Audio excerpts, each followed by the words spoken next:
It's your girl Solantania, and I'm back with another video. I know I've been absent for a while, but I had some things to take care of and I'm good to go. Okay, today I just want to talk about something. In an African society, it's like a taboo to talk about the negative things or the bad things the elderly people are doing in the society, but I just have to say this, okay? What I want to discuss about this evening is this ideology where your aunties and uncles in Africa think it's their job to go snitching. Okay. For example, it's very common in an African society for an auntie to see his 25-year-old niece or nephew with a lady in a snack or in a bar or somewhere cooling or just eating, chilling. And they will not tell you that they saw you. They will go and meet your parents and they will tell them that they saw you. The one that gets me off track is the fact that they will not say what they exactly saw, because they know it will sound meaningless and harmless to your parents. No, they will put so many things that were not even present in the scenario just to make you look bad. For example, if an African auntie see you with a guy standing by the road, it's normal for her to go tell your parents that the guy was grabbing your ass or the guy was grabbing your waist, instead of her to just say, I just see you guys discussing. I know some people might say, but it's okay for them to go talking. No, it's not okay. Once a lady is 21 and upward, she's no longer a kid. Or once a guy is 21 and upward, he's no longer a kid.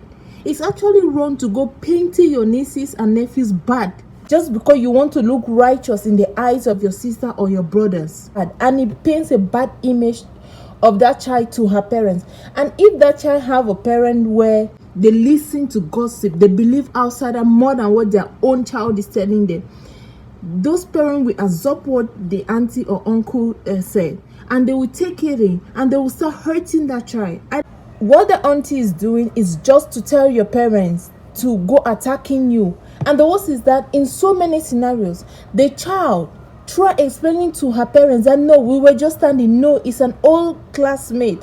No, it's a former classmate. No, we used to be colleagues when we were working at this place. No, they will not believe the child because they believe the auntie more than the child. Well, let me bust your bubble. Let me tell you something. Most aunties and uncles who goes around reporting their nieces and nephews are uncles and aunties who actually realize that those nieces and nephews are going to be better than their children or are already better than their children. The only way that they could hurt their growth based on them is to spoil your image in front of your parents and in front of people who know you. So most of them do it out of jealousy, not even out of care. Because someone who really cares for you will call you by the side and say, I saw you do this, do this, do this, do this. Can we talk about it? She's your aunt. He's your uncle. He has the right to say, I saw you doing this, but can we talk about it? Who is that guy? Who is that lady? How do you know him or her? Are you guys friends? Something of that sort.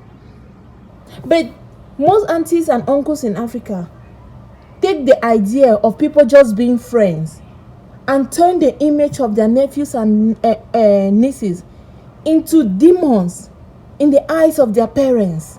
It is so normal. And the worst is that we just laugh it out. Meanwhile, there are actual parents who go on and torment their child based on what uncles and aunties said. You fail to understand that uncles and aunties have the right to feel jealous. Uncles and aunties can actually see that your children are growing and behaving and becoming better than their own children. You fail to understand that uncles and aunties are human and the heart of humans is dark. And the parent who does not know how to approach your child and say, I saw this auntie said this to me. Can I hear your own part of the story? Or another parent will just say, but she's a grown-up. He's a grown-up. They're not going to marry me. And they are free to have friends. So I don't see the essence of this discussion. Can we just change the topic? Very brilliant parents will act like that. But it takes just a few of them in Africa. We have a story of that 20-something-year-old daughter standing by the roadside harmlessly and tell the person it's okay, leave it like that. But most African parents, what they will do is to go attack that child. You are hurting your child, making your child never to believe you or trust you with anything they have to say or they have to do. And let me tell you, if any scenario comes up in future, that child is brought before you, that child, your children will not bother telling you the truth. You know why? They will say, you always believe those outside, so why should I waste my time telling you the truth? I've always been the demon. Continue to that. Those and those who usually believe the story they hear from outside are family members. I am telling you. So my aunt is like, I don't care. They can do what they want to do. They can say what they want to say. I don't care anymore. We fail to understand that because they are your family members, they also, it does not mean that they don't feel hurt. It does not mean that they don't feel jealous. It does not mean that they don't see the growth in your children that they don't see in their children. And some, instead of praying and trying to correct their children, they will come attacking your family to break it down. And it works on daily basis in an African society, and it's still going on. It has to stop. Truthfully, it has to stop. Parents need to start trusting and believing in their children more. Because once that child crosses puberty and gets into her 20s and you're still behaving like that, she will no longer care what you think about her. Because she already knows that whatever she says, you will still believe the outsider.